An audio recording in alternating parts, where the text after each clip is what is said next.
Bam. Hi, this is Robert VerBruggen, and you're watching the Break It Down show. I love when we get to talk about smart things and smart people. Anybody who wants to pay attention to Robert's work can go over to the Manhattan Institute. There's a link right there for you. Ding, ding, ding, right down below. As always, subscribe. You guys know all that. I don't need to tell you that. I was, I do a lot of time reading abstracts and just, there's so many papers out there. As a guy that's written some papers that are peer reviewed, they're all orphans. So I go through and I'm like, what's interesting to me? Oh, I bet someone studied this. Like I found a paper recently where it linked, it's a kinesiology paper, and they linked the number of times a Major League Baseball player hits the ground and propensity for injury. And as you might imagine, the more you hit the ground, the higher your likelihood of getting a catastrophic injury. And then the faster you are, the more catastrophic these injuries were, right? And so you just look, and someone has done this work. So I was thinking about lead and crime because there's so many things from our past that make living just harder, right? And one of them is access to lead. And sure enough, your paper comes up and I'm like, oh, I'm on this journey now. And I start reading all these other articles and everything else. So one, thanks for coming on the show. And two, what a great topic. Oh, thanks so much for having me. And yeah, this is something that's interested me for a long time. Ever since you started seeing these really big claims about lead being all that's wrong with crime in the world, and kind of getting the chance to dig into those and think about what a solution would look like. Yeah, and then when you start doing that, you start to realize research design matters and all these other things go into it. And a lot of this data it's present, but we can't see it. It's much like gravity, where like, oh, someone had to discover that it was there because we couldn't see it. And so, and one of the things you reference is moss on trees. And when you study the lead in that, it maybe gives a map of where more crime would happen. And that's remarkable to think about. Something like, who even thinks to link moss and crime together? But that's what it is. And that really makes the world full of infinite inputs that you can say, is this real or not? Yeah, exactly. That's one of the challenges of social science is if you just compare two things, you accidentally compare a lot of other things too. If you were just to compare lead and crime rates, you're also comparing things like poverty, things like race, and you have to kind of figure out different ways of getting around that to figure out how am I going to actually measure the effect of lead. And that's how some of the studies I talk about in the brief approach this question, including the moss one and also the air one. So. Yeah, in my notes, I'm like, how do you test for class in that, right? Like, okay, your access to lead is higher or lower because of class, and then when does that, and then all of a sudden, when you start to have correlations, and this is more for the audience, if you have a correlation of 0.8, it should be a red flag to you instantly. It might be a major finding, but you really have to triple back and go, is this still true? Is this still true? Because that's such a tight correlation. It makes me uncomfortable when I see it. Yeah, and that's one of the kind of the original findings of this is that if you just sort of compare the trend lines, you look at, okay, we started introducing lead into our paint, water, and gas, and then we pulled it all back out in pretty short order. Starting the kind of the 70s through the 90s is when we really phased all that out pretty hardcore. And if you compare that rise and fall of lead with the rise and fall of crime about 20, 25 years later, you see a really remarkable correspondence. Crime went up and then down in the same pattern that lead exposure went up and down. And if you just look at it that way and don't look at anything else, it looks like it's just this overwhelmingly, extremely powerful determinant of crime rates. And that's what I think piqued a lot of people's interest in this topic. One of the other numbers you cite was, there's a connection that's anywhere from 0 to, I think it was 36%.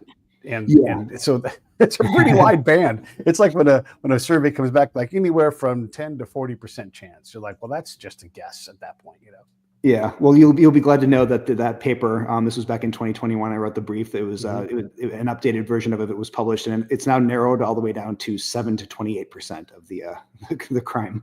The crime decline. Yeah, well, and again, this stuff takes time, right, to winnow things like that, if you can winnow it anymore. So no knock on the people doing the work, and it really, people don't understand how challenging it is to do academic grade writing. You have to cite all of everybody watching, you have to do a lit review. This is sort of like your bona fide saying, I've read all these papers, I see them, I've listened to them, I've gone through.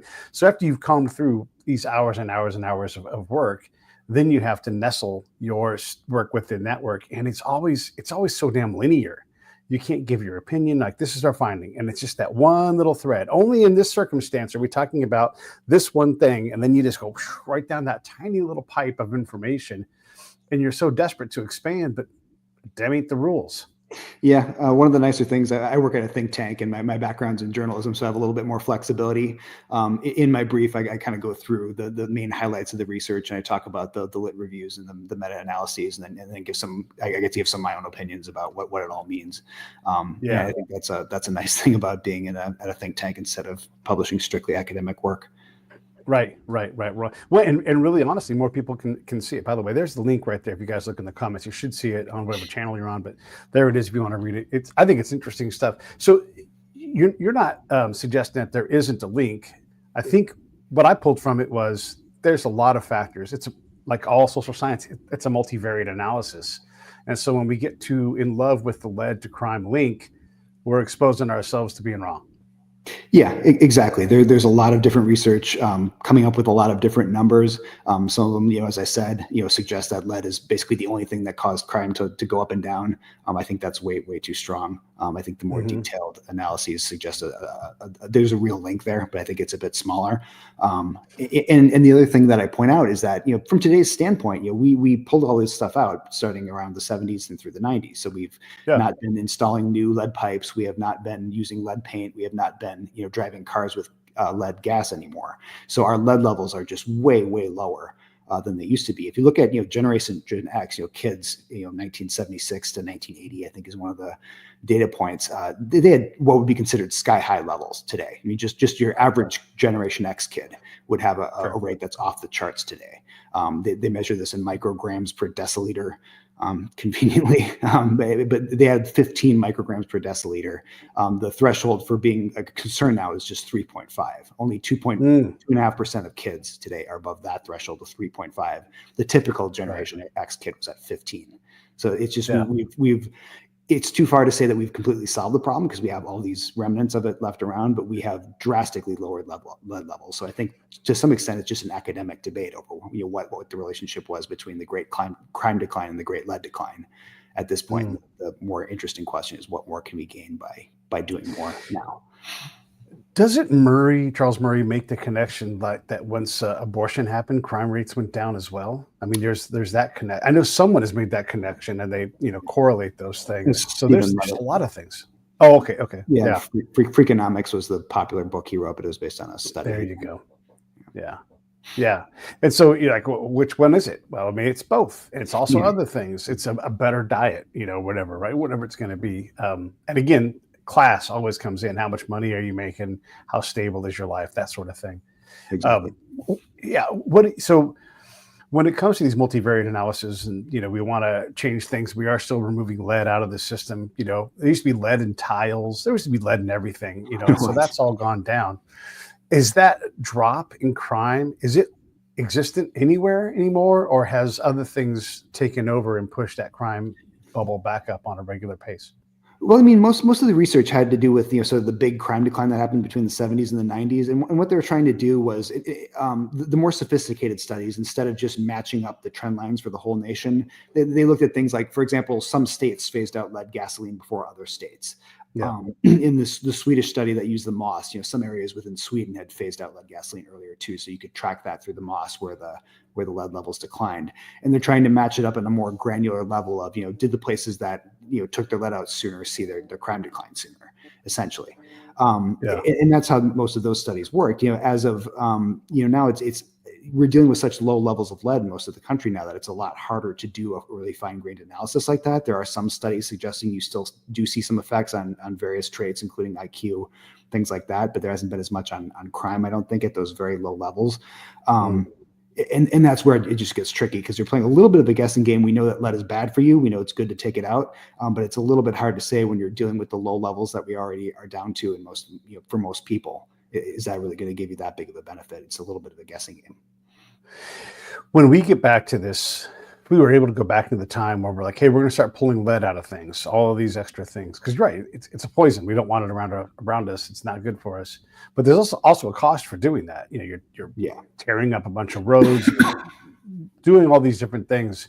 would your advice be to like, you have 15, make sure that that's okay. Don't get higher than 15 and then move on to other things. Because that's like the economist's role, right? Is to go, you didn't really accomplish anything, because those guys will take all of your success right out of your balloon and be like, nah, that didn't work. Yeah, I mean, I think the EPA's current standard is 3.5, and as I said, only about 2.5% of kids are above that level. Even I think certainly there's great evidence that being above 5 is bad. There's some studies suggesting lower levels are harmful as well. I think you're going to see some benefit to doing that, and certainly if you live in a house with lead paint in it. One thing a lot of people didn't realize, especially after the Flint thing and after Biden's big push on water, is that the biggest source of lead exposure is actually paint. So if you live in an old house with lead paint and you've got kids, I would definitely be saying, be careful with that. Certainly don't sand it. Figure out how to get it out of there the proper way, or to treat it the proper way, to make sure that your kids aren't going to be hurt by that. I think it's something that we do have to take seriously. But one point I made with water specifically is that one, it's a moderate source of lead exposure for most people. I think if you look at kids with elevated lead levels, only about 7% of their exposure comes from water, according to a study that I referenced in the brief. So if it's a small percentage of our total lead exposure, and it's very difficult to solve this problem because Biden's been working at this for 4 years now. He's spent a bunch of money. I think they're less than 10% of the way there to getting through all of the pipes. And they passed a new rule that they want all the utilities in the country to pull them out within the next 10 years. And the utilities are saying they need more money than is available, and they're going to have to hit their ratepayers really hard. And a point I make in the brief is that with water, at least you can treat the water so that it's not as bad. Essentially, what the problem with putting water through lead pipes is that the lead corrodes and gets into the water itself. That doesn't happen if the lead is treated properly and it's not acidic. So if you make sure that if you have a lead service line into your house that's properly treated, and you also have lead paints on the walls, I'd be way more worried about the lead paint than I would about the lead pipe. These are those details, right? That even let's just say that's your premise, and maybe you're not as accurate as you want to be. It's always something like this where we talk about the propensity for cars to hit humans has gone up slightly, although it's traditionally trended down. Cars have gotten safer and safer. You can look at this one little blip and say, people are driving cars worse than ever. And maybe that's true, or maybe it's because they've got phones. And then you do the demographic breakdown. You're like, it turns out it's dudes 16 to 28 driving their cars like maniacs in most of the cases, or whatever it's going to be. And look, the data's out there. Someone else can go look at it and everything. But it's usually not like a problem that in Montana there are people or cars wackoing people on like the interstate on 90 going through. It's just not that thing. We want it to be simple like that, but it usually is a very specific thing. And then we seem almost desperate to ignore the main driver of crime in this case. Where are the crimes happening? What's causing that? And then going from there. Instead, we make these blanket big data decisions about the whole nation. At least that's what Pete thinks. Yeah, I think that's a fair point. I think there were a lot of different contributors to when we finally brought crime down in the 1990s, and I think we're starting to deal with a lot of those same problems again. One solution we had, unfortunately, was we incarcerated a lot more. We incapacitated a lot of people doing that, and that's not a decision you take lightly. But I think that's one of the major drivers. I know in New York, their policing strategies really paid dividends. Basically figuring out where are the crimes happening. Let's put some cops where those crimes are happening. There's just a lot of different strategies you can use to reduce crime, and I think at this point, lead is kind of in the backseat role in that regard.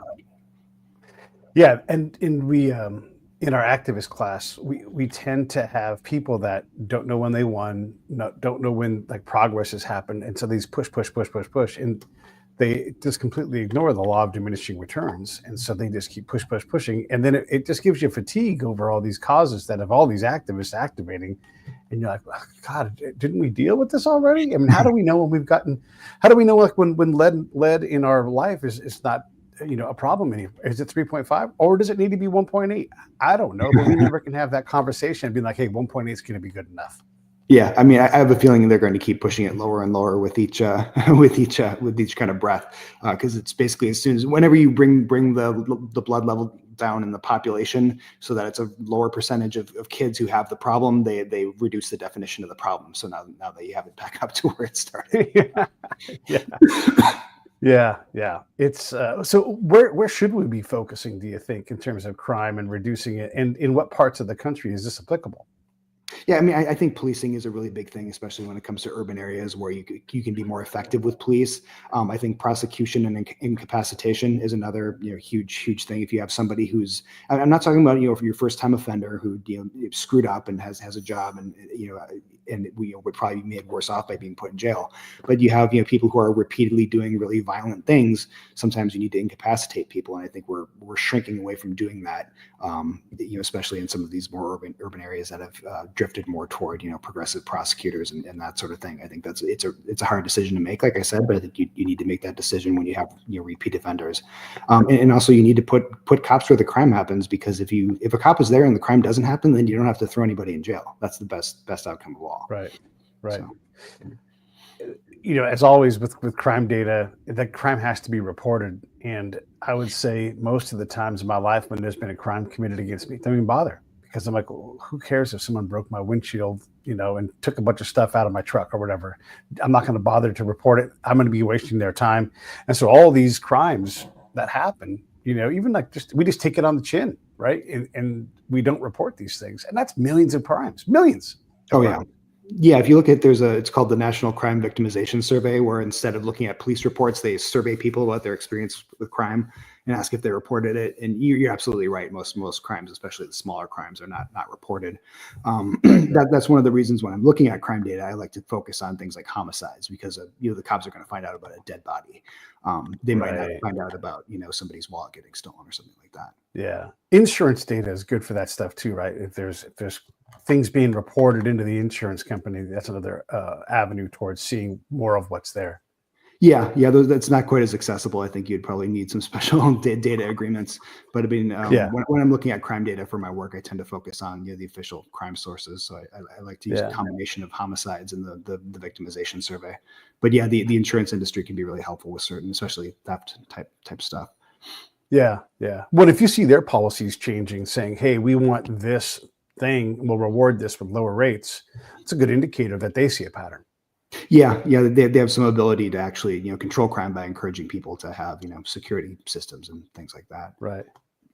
Are insurance companies better at policy than the government? Like over like a big number, like if 300 decisions were made by an insurance company and 300 were made by the government, does one outweigh the other in terms of accuracy?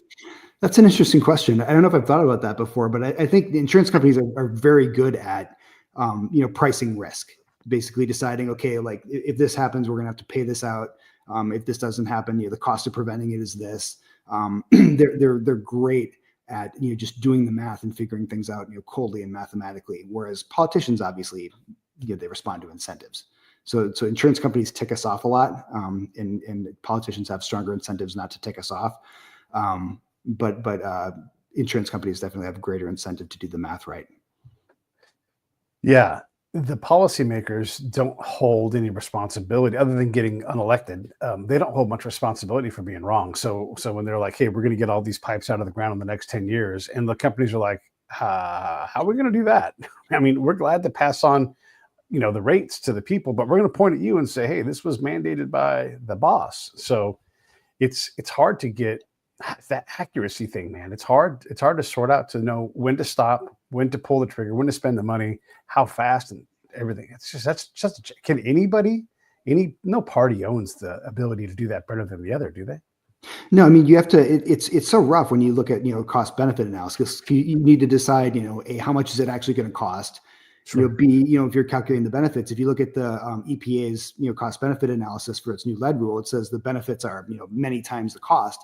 If you're looking at it, it's assuming that there basically is no diminishing returns. It's just if you reduce lead levels at all for anybody, there's going to be at least some benefit to that, and they're just multiplying that out over all the people who will have not have lead service lines anymore. Maybe they're right about that. I certainly don't feel confident that they are. And then when you're looking at spending money, you also have to ask about the opportunity cost. Even if this is a good use of money, is there something else that we could be spending that money on? Yeah. More productively. Yeah. So it's just sort of like an infinitely complicated problem that nobody owns responsibility of in the end. Yeah. Well, and we suck at looking at the whole cost of the problem. Like, for example, here in California, we've got a bunch of old dams that have to come down, and we're really hard on ourselves on what it takes to accomplish this tear down. We can't just go blow it up. It's Yeah. got to be like gently scooped out, put into a wading pond somewhere, and then put into another. Like this whole remediation thing, and it's going to take billions and billions of dollars, way more than it would in a lot of other places, because we're so we have a lot of rights here. And so this group can say, hey, we're taking you to court. You can't do that. And so then that has to be mediated, and that has to be, and all these other things happen that cause long delays in these projects. Maybe that's the way you go about it. But the other thing is when you have all that heavy equipment there tearing down a dam, that means that there's a truck and it's just full of fuel. And that thing's job is to dump fuel into other machines that are so fuel intensive that they don't even drive them on the roads. And so you have this massive cost of carbon and methane and all these other gases that we're desperate to get rid of. And so you look at like the value of lead, taking that out or taking down this dam versus what it takes to actually do that. Like I always use the example of putting a cubic yard of concrete 50 feet in the air and having it just stay there for you. That takes a lot of energy, and you don't even think about the cost of that. It's just like, yeah, there's a beautiful train station. Yeah, but why is it so ornate? Like, why is there so much stuff where all these things cost energy? We never think about the full cost of something. Yeah, it's just an extremely difficult problem. And anytime you're trying to fix the environment, basically trying to weigh all these competing priorities against each other, it Right. basically just depends on who's in office, who gets to make the decision. And I have a feeling, I mentioned Biden's new Yeah. rule that's going to be very expensive. I have a feeling that might not last the next 4 years. We'll Yeah. see. Yeah. Well, and then there's all that extra effort and whatever level to create something. And then the next person's like, hey, people don't want that, or shutting that down. And so all that work is lost, or it's at least set aside, right?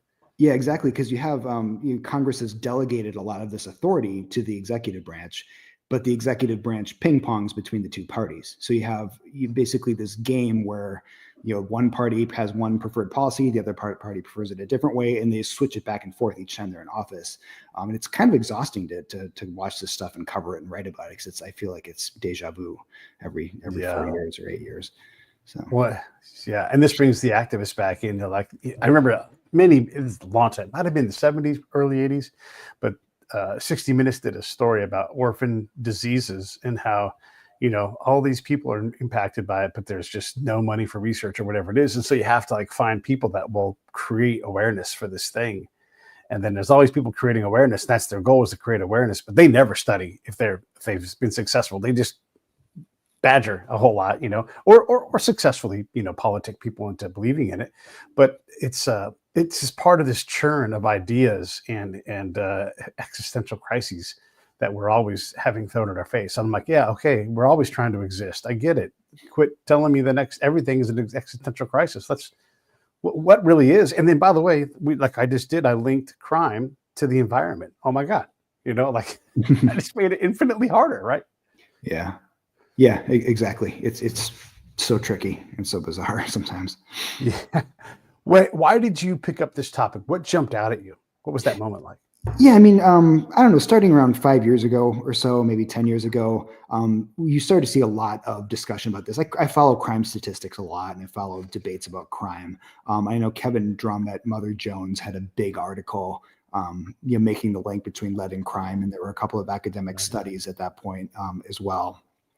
And this is actually, I was working at National Review before I came to the Manhattan Institute. And this is actually my first big project for the Manhattan Institute. I needed something to write about. And I'm like, why don't we do the deep dive, read all the studies on lead and crime and figure out what's going on and write a brief about that. And so that was how I ended up working on the brief. So it was a lot of fun, really rewarding to kind of jump in with both feet and really get to the bottom of the topic. So. When you say Kevin Drum and it's a piece from Mother Jones, that instantly switches a lot of the nation off in terms of even what you write. Even if you're disagreeing with them, it's like, now, and there's, look, you say National Review where you work, you're going to switch a lot of the nation off. They don't want to hear another word. Turned everybody off right there, both sides. Yeah, I just started you guys when you were there. By the way, Mark Hemingway is a friend, and he says, hey, I haven't talked to that guy in a long time. Tell him I said hi. But Yeah. So do you even care about that? Do you care about the links, because you have to go do the lit review, right? Even if it's not academic lit review, it's still the people who've done the work, right? So do you care if the connection to Mother Jones or National Review harms the piece of work that you're doing? I mean, I don't want it to harm anything, but I think we have to, whether I'm doing journalism or I'm doing my think tank work, even if I have an opinion and even if I'm advancing the opinion and making an argument and not just remaining neutral, I always try to be as fair as I can about the facts. And basically, I want to kind of bulletproof what I write so that when you go and read something on the other side, you're not learning all these facts that I hid from you and changing your mind and thinking I'm an idiot.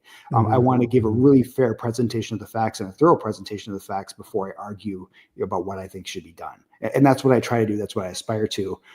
Does somebody see, National Review or Manhattan Institute and assume, oh, hey, he's just a right winger, I'm not going to pay attention to him, or see that I reference Mother Jones and assume I'm on the left, maybe. But to me, the point is to be fair and to develop a reputation for being fair and make your argument with a fair grounding in the facts that people aren't going to be turned off of when they read other things. Almost like 10 years ago when we first started the show, we had a guy named Devone Bogan on the show, and he referenced a Mother Jones stat. And I was like, wow, I don't normally think of Mother Jones as being a go-to place for things, but he pulled it out. And it was something like when a kid is shot in a city, it's $750,000. Like the second that helicopter picks up off the ground to go lifelike that kid. And then there's all the rest of the lifetime cost that's in there. And so he was saying, instead of spending $750,000, let's just get less people shot, which, hey, we all agree with that. And the national reviewness of his idea was to case manage these kids that are forgotten, that don't have uncles, that don't have dads, that don't have a future, and help them fabricate a future. And to understand that, one, they have to build trust. So you have to have dudes that have been down the same road, case managing these guys.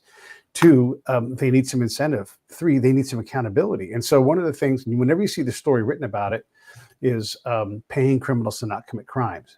And he's like, yeah, I will have the guy come in and talk to me, the criminal, and I'll hand them a check for 2 cents because they didn't do their part. So I can teach them the lesson about accountability. And then he talks about the cost of this program. He's like, it's not expensive, especially when you think if this kid was going to shoot somebody, if he turns into a tax-paying citizen, it's worth it. And so it wasn't paying them to not commit crime. It was paying them because they're weaning them off of the lifestyle they were on, giving them a path up and into the trades or whatever they wanted to do, right? And they set them up with mentors and did all this incredible stuff, but it was always reduced to paying criminals to not commit crime.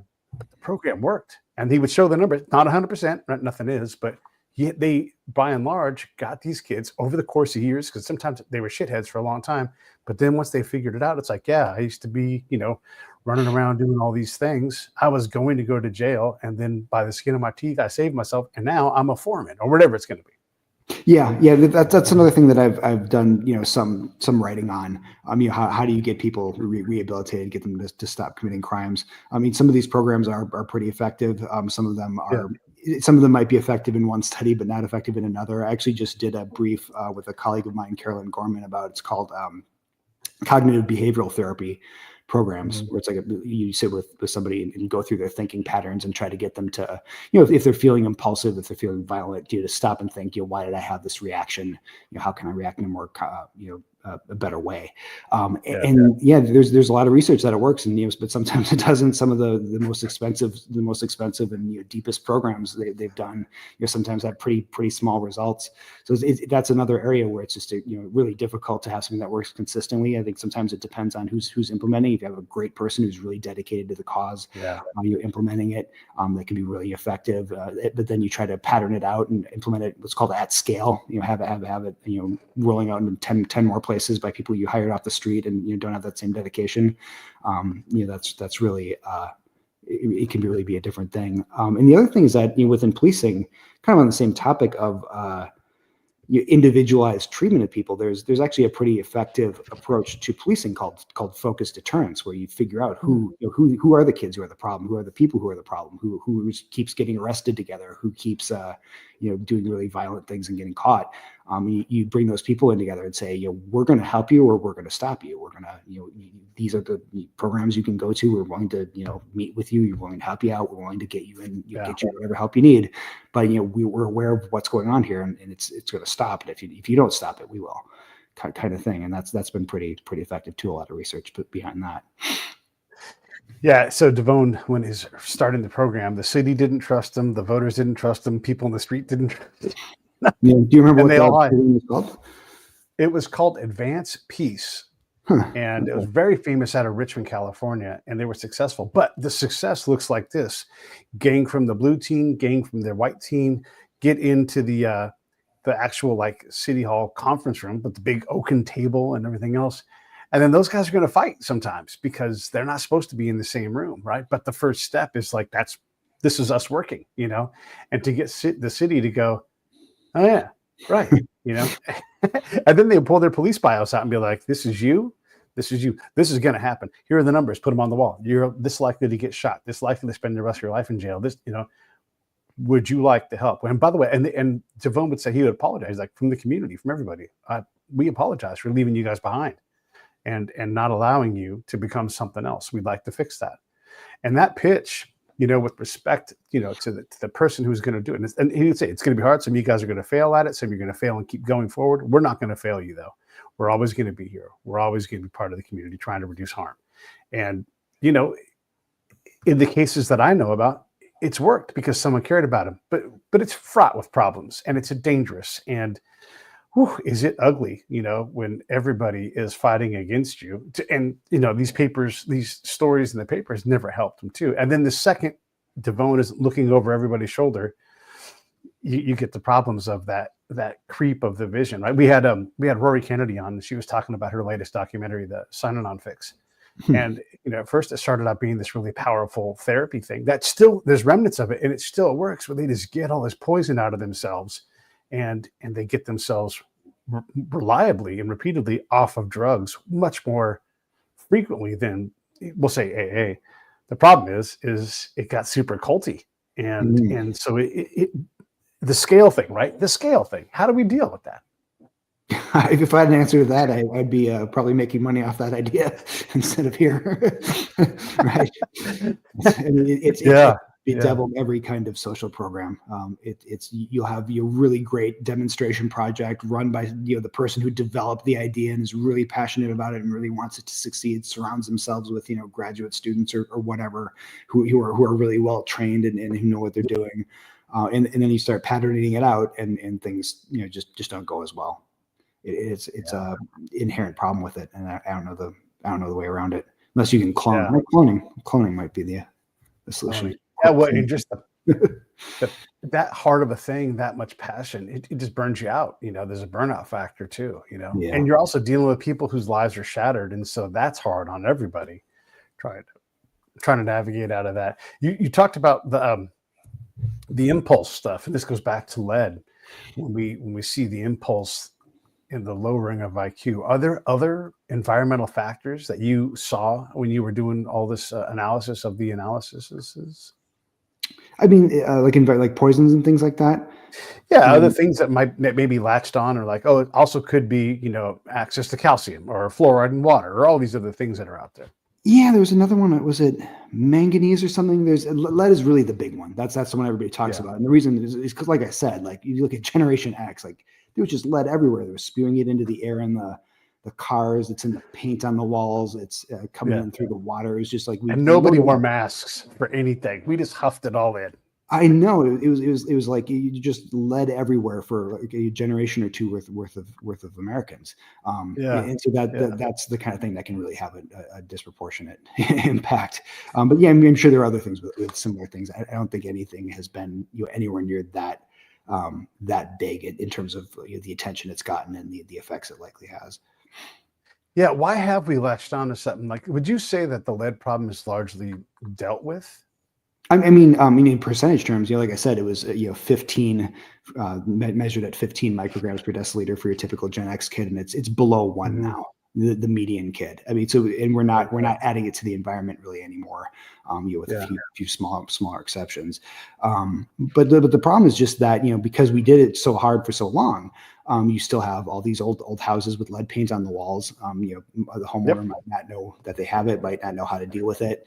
You have, in urban areas where that were urbanized back when lead was still in gas, the soil in parks and things sometimes is contaminated with lead. And then of course we have all these lead service lines bringing water in to a lot of the older communities in the country. So one of the secondary effects of that immediately is people don't trust water from their city. They never bother to test it. They just know that it's dirty, and you could never convince them otherwise. This is where I talk about affect being bigger than effect. So the response to the stimuli is, my water is poisoned.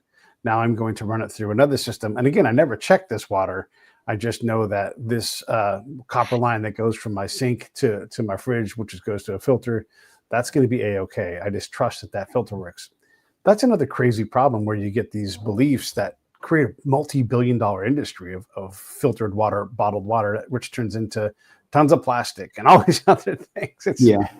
I mean, that's where the Flint water crisis was just epically horrible in that regard. Basically, what they had was they had lead pipes for a while, but they switched the source of their water to a source that was more of a problem for lead, and then they didn't treat it properly. So they just totally messed up, and ended up putting way too much lead in the water for a bunch of kids, and then the entire country catches wind of this, and it's a bit of a panic even among people who don't have anything to worry about.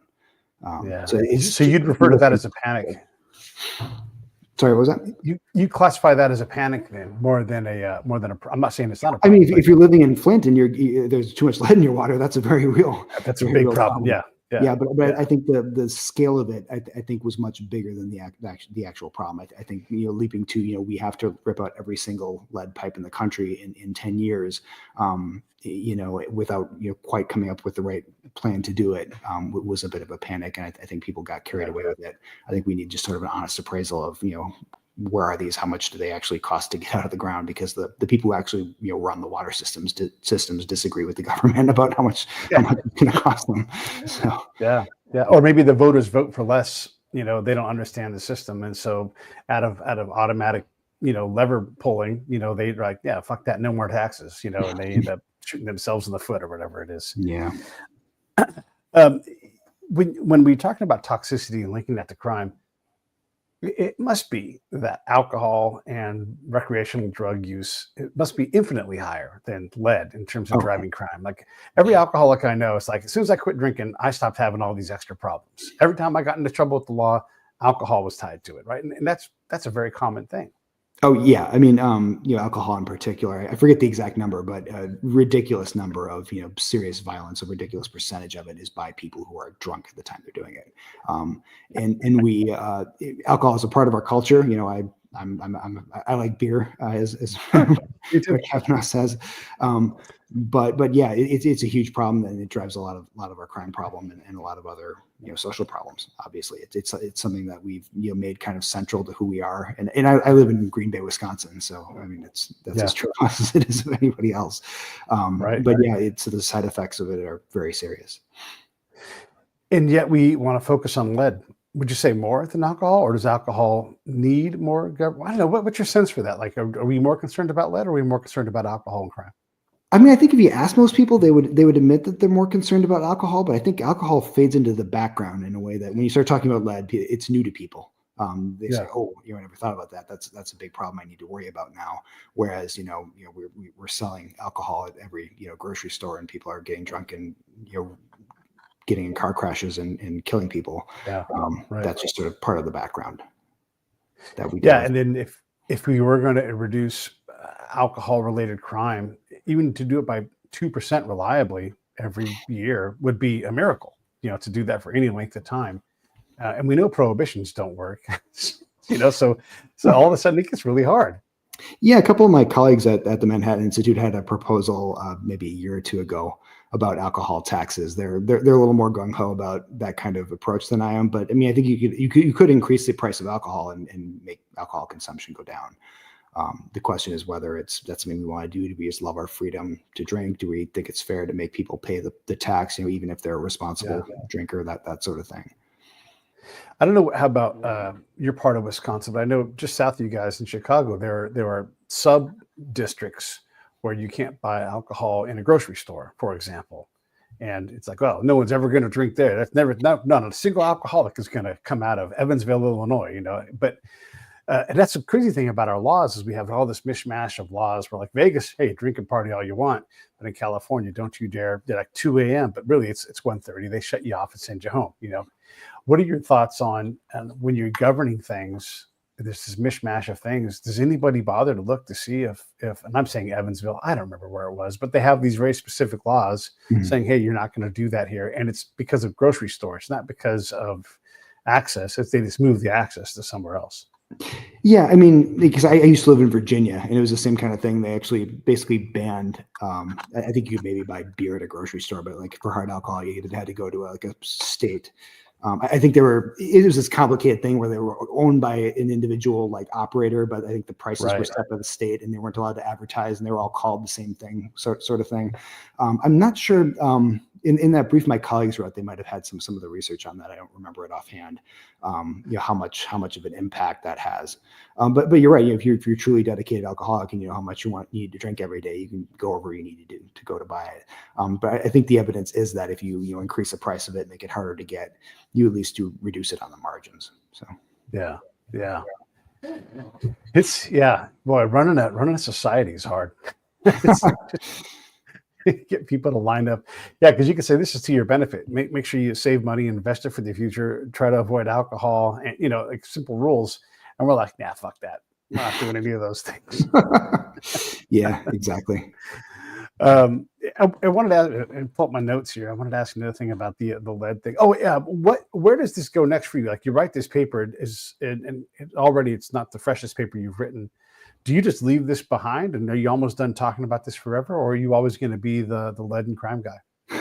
That's an interesting question because it's something I've kind of struggled with a little bit since I moved from journalism into more think tank work. Because when I was at National Review, I'd write about something one day and I'll write about it again whenever it comes up in the news cycle. I'm not going to think about it again until then. But here I'm getting a media request 3 years later to talk about it. Yeah. I try to keep up on things, but it's hard to keep up with everything that you've ever written. So. One of the reasons why I found you was I had a show. This is an investigative journalist. He's like, there were a bunch of axe murders, and from Texas down to New Orleans, basically running along a train line. So you could predict, like, here comes Jonesville, here comes Dapper, whatever. And all of a sudden, like, these murders are happening. This dude would get off a train, and he would take the family's axe and axe murder them to death. And you think about all the different things that have happened. This is the early 1900s, so there's lead everywhere. And if you had a propensity to not be able to withstand the lead access, boy, you just go crazy. That's like the Mad Hatter days when you had people just making themselves crazy with the chemicals of their job. When did that era, do you think, closed? Like you got so many of these just rampages that happened back then that just don't seem to make any damn sense. Yeah, I mean, I feel like the culture has shifted on that stuff because it's something that I've talked about. People, we used to have so many serial killers. Things that serial killers were a thing. I feel like a lot of that cultural space has, unfortunately, been taken over by mass shootings. And I think that's kind of the way people go if they want to make a big, name for themselves or want to, act out in that way. Right. But it's kind of interesting how it's gone because your typical mass shooter isn't planning to get away with it, whereas your typical serial killer was trying to get away with it. And I don't know what shifted with that. I don't think it's necessarily that there are certainly still people who are very violent and out of control, as we see in the mass shootings. So it's not that those people don't exist anymore. It's that the culture shapes them in a different way than it has in the past. And it's just a really interesting question to me, and I don't know the answer to it. You think about someone like Charles Starkweather, and it just makes for those who don't know, this guy Charles Starkweather just went like on this multi-state down the road, like, I'm at a gas station, I'm going to kill this guy, and then and there was just no like sense to it, and it was crazy, and it just seems like this person was deranged by some event, and why not lead and something else, whatever it is. Yeah, it's I don't know, but we certainly don't have those kind of crimes And if it's not lead, what other chemicals could it be? Because it's not like we have less chemicals in our day-to-day life and our day-to-day consumption. Our environment is filled with chemicals. Yeah, yeah. I mean, basically, violence of all kinds has gone down a lot, especially when between about 1990 and 2000, and a little bit Hmm. further into the 2000s. So violence of all kinds kind of declined for quite a bit there. But in terms of those like real outlier, because most homicides are not that kind of thing. They're people who have beefs with each other, or some Right. minority of them are domestic things. The mass shootings, the serial killers, those are a very small percentage of it. But you're right that everything shifted in terms of how all that is playing out. And I Yeah. don't know why that is. You had talked about this thing being, from 3 years ago, and look, to your credit, it was interesting. So I had to reach out, but there are so many other articles in your stack of things. What currently fascinates you the most of all the things you've written about? What can you, even though you've written it, what can you not put down? Sure. So I've worked on a few things recently. I mentioned my cognitive behavioral therapy thing I wrote with Carolyn Gorman. I also did a study with an economist I work with named George Borjas. He's done a lot of immigration work. We had looked at this study that was a big deal back in 2020, finding that Black newborns were more likely to survive if they had a Black doctor. And we got the data and reanalyzed it and published the results in the same journal, actually. So that was really rewarding to be able to take a look at it. We found that basically the problem was that the original study hadn't accounted for birth weight very well. So that was really the driver of it, is that Black kids who are you have healthy weights are more likely to go to Black doctors, and Black kids with really severe birth weight issues are more likely to go to white doctors. So it was I think it's a really important topic, and it was rewarding to be able to look at the data and get our results published. Do you have a sense for, has academic research gotten in the social sciences, has it gotten less rigorous or more rigorous? Does it need more rigor? Does it not need, kind of give me an idea of what you think about the work that's being done? Sure. I mean, over the past 10 years or so, I think there's been a lot of focus on what's called the replication crisis, and in sort of assorted issues where if somebody does a study and publishes it, and then somebody else comes along and does the same study, they don't necessarily find the same thing. Some of that is like little psychology studies that are run on undergrads tend to have that problem in a straightforward way. But bigger studies using bigger data sets can also have assorted issues. And there was a really interesting study not too long ago that gave the same exact data set to 100 different researchers or whatever, and got 100 different answers back. Right. So I think there's been a lot more attention paid to these issues where science doesn't necessarily turn out the same way every time you do it. And I think there's been efforts to overcome that with, making sure we have bigger sample sizes, doing more replication work. There's been a lot more etiquette around, sharing your code, that you use to run the numbers, kind of thing. So I think things are getting better. I think we've recognized that there's a problem, and we've taken some steps to improve it a bit, but it'll never be perfect. Yeah. One of my good friends has ALS, and it's a similar kind of thing where the disease is so unique for each person. Yes, there are 1,000 people that have that unique version, but then their path down the disease, to the end is different. And so it thrusts and it retards and it holds and all these different things that it does. And when you try to apply modern scientific methods, the disease is too small. It falls right through the sieve, and you can't reliably catch things. And so when a medical trial is going for a certain percentage of efficacy, it's just not going to be there, because you don't know in your population if you have enough people that are actually going to respond to this thing. And so you might get a hit of 5%. That's not marketable. And so the progress that could be there and studied at that tiny level doesn't get done because nobody wants to fund that, because you're trying to solve, I hate to say you're looking for a silver bullet, but the way the system is designed, you really end up looking for parts of a silver bullet, and nobody wants parts of it. They want the whole thing. Yeah, that's something. There was a Manhattan Institute scholar named Peter Huber. I wrote a profile of him for our magazine City Journal a year or two ago, and that was a point he made in one of his later books. Is that as medicine progresses, it's getting more and more personalized. So hopefully, we're getting to the point where we can see more on an individual level, the disease trajectory, and not trying to focus on one big study with 1 million different people in totally different situations. And he was urging at the time for the FDA to kind of let that happen, because a lot of our our approaches to studying these things are very much, rooted in, the 20th century kind of approach to this, where you have one really big experimental group and one really big control group, and you give the drug to the treatment group, right? And it's, and as things get more personalized and more detailed, we're going to need to figure out how to handle that in a different way. Sure. Yeah.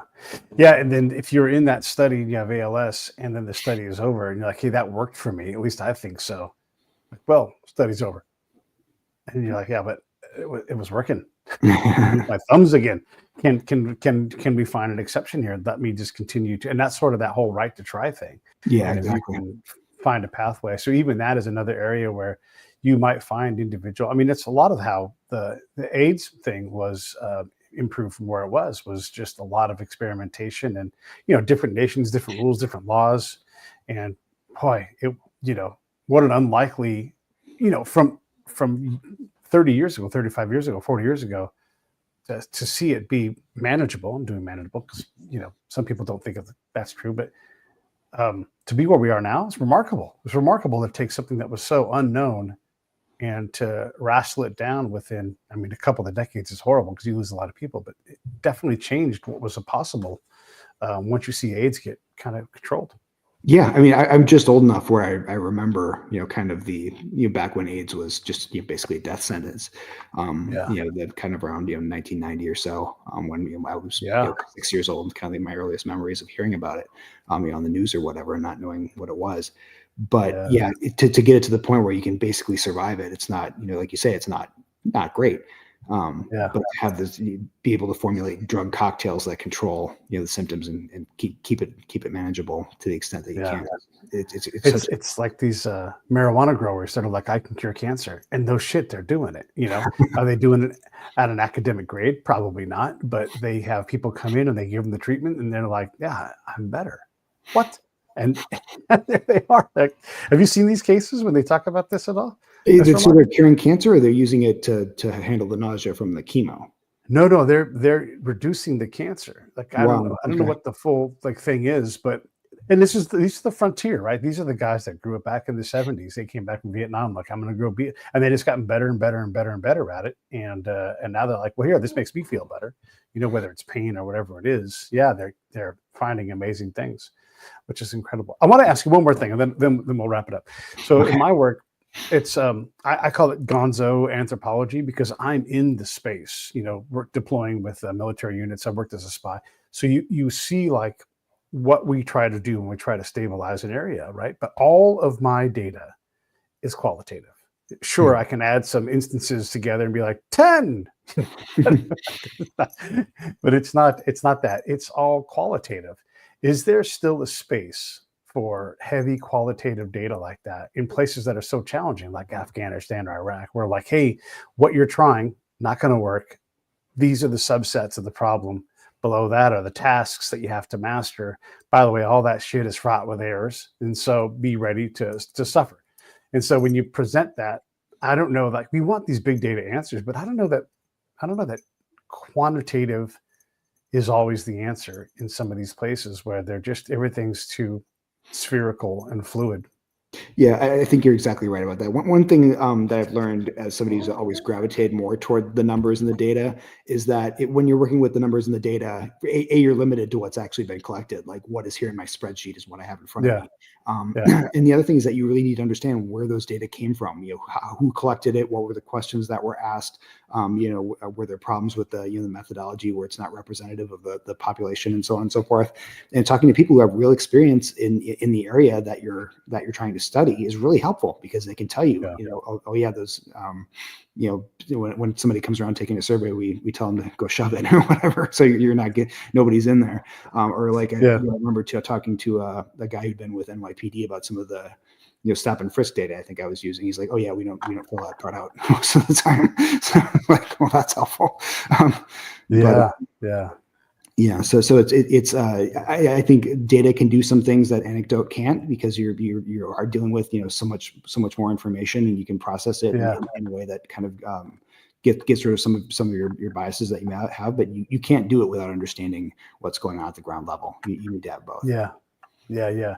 The some of the things that happen when you do try to collect data. So they put a survey out, and they had all these lieutenants on patrol, out in these areas. These are combatants, and they go up and they would ask a survey, and the survey was horrible. It was all yes questions. So, would you like it if I gave you a radio? Yes. If we gave you a radio, would you listen to it? Yes. and so the survey was awful, and so I wrote a whole thing on that, like, hey, you can't use this survey.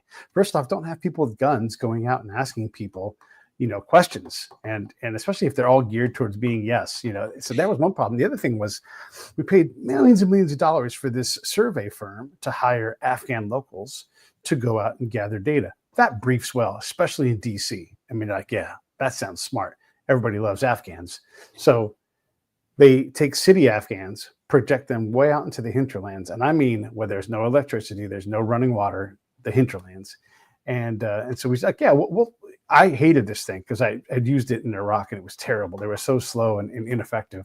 So we used it again, much to my protest. And I'm like, watch, this thing's going to suck. And so here's what happens. They came back with a sample size greater than the known population of that district. And you're like, so what can these people do? Clearly, these guys from Kandahar or Kabul, wherever they hired them from, did not come to this place. And what I know from Afghans is no fucking way am I going to go out into that valley and go 3 villages into that valley. Not a fucking chance am I going to do that door knocking. The cops in New York don't want to answer all the questions on the survey. Why would, and so we have these problems with data that unless you're willing to understand it and understand that, hey, there's going to be problems here, maybe we put a lot of faith in the numbers. Yeah, exactly. You have to, and numbers are great. I've spent a lot of time trying to do stuff that way. But you have to understand where they came from and whether they're even reliable to begin with. What's your challenge for yourself? How do you test to make sure you're not falling in love with your own work? I mean, I try to have other people read it. I know a lot of people. I know a lot of people who disagree with me. Even my wife leans left. So right, a true peer review. Yeah, so I try to run things by people who are likely to disagree with it and see what they think. Well, I appreciate the chat, man. It's really been fascinating for me. I want to have you come back on and talk about other things, but this has already been just a great episode. Is there anything you want to ask me? Anything else you want to say before we wrap up? No, I think we covered that, and it was a really, really cool, wide-ranging conversation. You're a talented host. Yeah. Oh, thanks, man. That's nice of you to say that. All right, let me give me a second to say goodbye to you. Let me roll these last little bit here. Sure thing. Hey, thanks for watching the show. I really appreciate it. Right here, you can subscribe. Please do that. It makes the show grow. Hit that notification bell so you know which incredible guest is coming up next. Down below is the PayPal link. You can put a small subscription in. That is an enormous help. All that money goes right back into the show. And then right up over here are the next episodes you should listen to, curated by yours truly. Thank you so much for watching.